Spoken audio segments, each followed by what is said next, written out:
अस्सलामुअलैकुम, आप देख रहे हैं YouTube channel cricket with smile. Indian team जो कि टेस्ट क्रिकेट पर राज करती थी एक टाइम पर, चाहे घर पे हो चाहे ओवरसीज़ हो, 12 साल से अपने घर पे मैचेस या सीरीज़ नहीं हार रही थी। कहीं ना किसी तरीके से जीत जाती थी क्योंकि बैटर स्टेप अप करते थे, बॉलर्स, फील्डिंग, सब कुछ, कप्तानी, सब बहुत ज़बरदस्त था। ओवरसीज़ में ऑस्ट्रेलिया को 2 बार इन्होंने सीरीज़ हराई हुई है। इंग्लैंड में जाकर ड्रॉ कर लेती थी, साउथ अफ्रीका में भी यही होता था, न्यूजीलैंड में चलो नहीं इतना कर पाए, बाकी भी कहीं जाते थे तो सीरीज ज़रूर जीतते थे, हारते नहीं थे ये। 2 WTC के इन्होंने फाइनल खेले, रनअप रहे, नहीं जीत पाए, तीसरी वाले में नंबर 3 पर फिनिश किए। मगर इस साइकिल का स्टार्ट आप देखें, इंग्लैंड के जाके फिर ज़बरदस्त किस्म का मुकाबला किया जब उनके मेन प्लेयर्स रिटायर हो गए या छोड़ के चले गए, जो भी चीज़ें हुई। मगर ये जो होम सीरीज़ में इनके साथ हुआ है, ये बहुत बुरा किया इन्होंने। कसूरवार हर एक बंदा जो खेल रहा है, जो ड्रेसिंग रूम में इधर बैठा होता है, वो कसूरवार ज़रूर है। पहले मैच से स्टार्ट करते हैं ना, क्योंकि मैं वीडियो नहीं बना पाया, मैंने मैच कवर नहीं किया, मैंने देखा नहीं टेस्ट सीरीज, पर ये शुरुआत से स्टार्ट करते हैं कि क्या क्या हुआ है। पहले मैच में 4 स्पिनर इन्होंने खिला लिया, स्पिन विकेट बनाई थी उन्होंने, सिर्फ 2 स्पिनर खिलाए साउथ अफ्रीका की टीम ने। 124 का टारगेट मिलता है, वो भी नहीं चेज़ हो पाता। हालांकि ऑलराउंडर ज़्यादा इन्होंने खिला लिए हुए थे।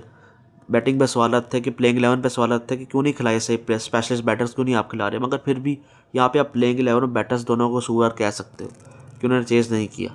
और साउथ अफ्रीका ने ज़बरदस्त, बमूमा ने क्या 50 वहाँ पर मारी और क्या बैटिंग उसने की, बाकी उनके स्पिनर्स ने उड़ा कर रख दिया। बमूमा तो स्टार है, बता प्लेयर ऑफ द सीरीज उसको ही मिलना चाहिए। दूसरा मैच आता है, ये स्पिन विकेट नहीं बनाते, वक्त के साथ मुश्किल होने वाले विकेट बनाते हैं। थोड़ा स्पिन हो रहा था, वहाँ पर इनके 250 पे का 6 आउट थे अफ्रीका के। उसके बाद मुठो सामी ने इनको बहुत मारा, जॉनसन ने भी इनका बुरा हाल कर दिया। कप्तान जो कि गिल पिछले से मैच में इंजर्ड हो गए हुए थे, वो नहीं खेल रहे थे, पर इस मैच में ना बॉलिंग अच्छी, ना कप्तानी, ना बैटिंग, ना प्लेइंग 11, ना कोचिंग, कुछ भी इस मैच में अच्छा नहीं था। बॉडी लैंग्वेज इतनी डाउन कभी नहीं मैंने देखी। जो मैचेस हारा भी होगा इंडिया, कभी इतना बुरा बॉडी लैंग्वेज मैंने कभी नहीं देखी, जो इतना नेगेटिव फीलिंग आ रही थी देखने में। लग ही रहा था बस ये चाह रहे थे बस ख़त्म ही हो जाए, कितना अब जलील हमने होना है। और बहुत बुरी तरह 408 रन से हराया उन्होंने। फिर जब सेकंड इनिंग में भी वो डिक्लेयर नहीं कर रहे थे, मार मार के स्लो खेल रहे थे, फिर मार भी रहे थे, मिक्स करके उन्होंने खेला, मज़ीद ह्यूमिलेट किया, एंड में जाके दिया। उसमें भी आप आखिरी दिन आप मैच बचा सकते थे, फिर भी आप नहीं बचा सके।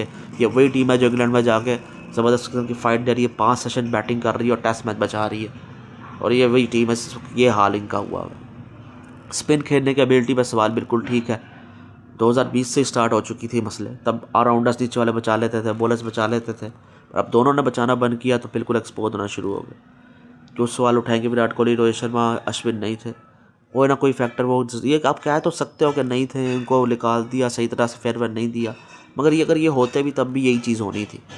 क्योंकि स्पिन खेलने की एबिलिटी हो चाहे फास्ट बॉलिंग खेलने की एबिलिटी हो, दुनिया में फकदान आ चुका हुआ है, नहीं है बैटर्स इतना अच्छा खेल पाते। इंडिया टीम के पास इस तरह के प्लेयर ज़रूर मौजूद, KL राहुल मौजूद हैं, जायसवाल है, ऋषभ पंत वगैरह मौजूद हैं, कोई बहुत ही यंग टीम नहीं खेल रही थी। जडेजा, बुमराह वगैरह, सिराज, ये सारे एक्सपीरियंस प्लेयर मौजूद हैं आपके पास। बीच में आप कह सकते हो साई सुदर्शन को, आप कह सकते हो ध्रुव को कह सकते हो, और बाकी तो सारे आपके वही थे। वाशिंगटन सुंदर ने भी कितने मैचेस अब खेल लिए हैं, कोई इनएक्सपीरियंस टीम नहीं है, उनके मुकाबले में तो ज़्यादा एक्सपीरियंस था, फिर भी आप हार के बिल्कुल ही आउटप्लेड उन्होंने आपको कर दिया। इस वक्त ये हालात चल रहे होंगे, गौतम गंभीर को कोच नहीं रहना चाहिए। मैं तो शुरू से आपको कह रहा था टेस्ट फॉर्मेट में गौतम गंभीर इतने अच्छे नहीं नज़र आएंगे, पता नहीं वो ऑलराउंडर्स की तरफ क्यों ज़्यादा चले गए हैं। हालांकि जो ऑलराउंडर्स खेले उनका भी कसूर है कि उन्होंने इतना अच्छा बैट नहीं करके दिया, पर स्पेशलिस्ट बैटर्स को खिलाना चाहिए ना, हद से ज़्यादा ऑलराउंडर डाल देना ये कहीं से भी सही नहीं रहता। तो सिर्फ साउथ अफ्रीका को देखें, उनकी टेस्ट साइकिल मुझे मुश्किल नज़र आ रही थी। पहले पाकिस्तान के साथ उन्होंने खेला था, उन्होंने हमारे खिलाफ सीरीज ड्रॉ की तो जीत जाते हैं, हमने कैच ड्रॉप उन्होंने कर दिए और इंडिया आके 2-0 से मैच सीरीज जीतती है। अब उनकी टफ सीरीज होंगी ऑस्ट्रेलिया के अगेंस्ट, जो कि उनके अपने घर पर है, इंग्लैंड के अगेंस्ट घर पे उनके, वो उनको हरा देंगे। इस श्रीलंका बांग्लादेश के साथ घर पे है, वो भी उनको हरा देंगे। श्रीलंका जाके सीरीज़ खेलनी है, चांस उनका वहाँ भी रहेगा कि वो उनको भी हरा देंगे, तो उनका एक और चांस है WTC फाइनल खेलने का। तो काफ़ी ज़बरदस्त, एक टाइम तक साउथ अफ्रीका अपने मेन प्लेस टेस्ट में नहीं खिला रहा था, वो लीग्स खेल रहे होते थे, अब उन्होंने फोकस यहाँ पर किया तो देखो कितनी अच्छी परफॉर्मेंस आ रही है। मार्को जैनसन को आप देख लो, विकेट निकाला, बुमराह विकेट नहीं निकाल पाए पूरी सीरीज़ के अंदर, उसके अंदर अच्छी परफॉर्मेंस नहीं आई, जो एक्सपेक्ट किया जाता है वैसी वो परफॉर्मेंस वो नहीं डाल पाए। उनकी तरफ मार्को जैनसन कितनी अच्छी बॉलिंग करता रहा, विकेट्स निकालता रहा। मुट्टू सामी ने क्या परफॉर्मेंस डाली है, केश अमरा, साइमन हार्मर, आप देखो क्रिस्टन स्टब्स ने कितनी अच्छी बैटिंग की है। अनफॉर्चुनेटली अंडर नहीं हुआ, पर खेला तो बहुत कमाल है वो भी। बहुत कुछ सीरीज़ के अंदर चीज़ें इस्तेमाल हुई, लफ्ज़ इस्तेमाल हुए, उनके कप्तान के लिए इस्तेमाल हुए, साथ ही आके कोच ने भी कोई लफ्ज़ इस्तेमाल किया। वो चीज़ें तो चल रही हैं, उसको भी कंट्रोवर्सी उस स्थिति बन रही है। पर ये आपको बउमा को क्रेडिट देना पड़ेगा, आज तक वो टेस्ट मैच नहीं आ रहा एज अ कैप्टन। बहुत ज़बरदस्त लीड फ्रॉम द फ्रंट वाला साहब है, उसका बैटिंग भी देख लो कैसा स्टेप अप करता है, जहाँ कोई नहीं रन कर पा रहा उसने वहाँ 50 करके दिया पहले मैच के अंदर। तो ये क्रेडिट बहुत ज़्यादा साउथ अफ्रीका को जाता है, उन्होंने तो कमाल ही कर दिया यहाँ पर बहुत ज़्यादा सवाल अब इंडियन के ऊपर उठ रहे हैं। बहुत सारे बिल्कुल ठीक भी हैं, कुछ बिल्कुल गलत भी नज़र आते हैं। कसूरवार हर एक बंदा है, मैंने आपको पहले भी था, कोच भी कसूरवार है, बैटिंग भी, बॉलिंग भी, फील्डिंग भी, कप्तानी भी, हर चीज़ हर बंदा कसूरवार है सार का। ओके, बिल्कुल बॉडी लैंग्वेज नेगेटिव नहीं होनी चाहिए। आप मैदान में उतरे, लगा है आप जीतने के लिए उतरे हो, इस तरह तो बहुत ही अजीब बॉडी लैंग्वेज मैंने कभी नहीं देखी इंडियन टीम की। जो इस सीरीज़ के अंदर वो तो बिल्कुल उनका दिल नहीं कर रहा था। इस तरह से कैचेस देखे, कितने इजी कैच भी छोड़ रहे हैं, वो कैसे अजीब और कितने कमाल किस्म के कैच पकड़ रहे थे साउथ अफ्रीका वाले। तो कितना कुछ यहाँ पर था। अब ये है कि आपका लिए टेस्ट साइकिल तो मुश्किल है। अभी अगले टेस्ट साइकिल में देखते हैं आप कैसा करते हो। साइकिल में भी अब आपकी सीरीज़ किस टीम के साथ अब देखोगे तो आपका चांस फिर मुश्किल नज़र आ रहा है। तो हो सकता है इस साइकिल में आप जो गलतियां आपने करनी है करो, उससे सीखो और अगले साइकिल में फिर अच्छा करना।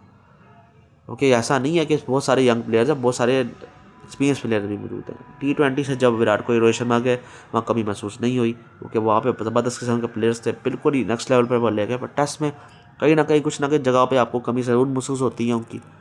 हाँ, वो भी उनके होते हुए भी डाउनवर्ड स्टार्ट हो गया हुआ था, मगर फिर भी कुछ जगह पे कप्तानी का मामला हो या बैटिंग का मामला हो, वहाँ पर उस तरह की चीज़ें कुछ ना कहीं तो महसूस हो ही रही है। अश्विन की भी हो रही है।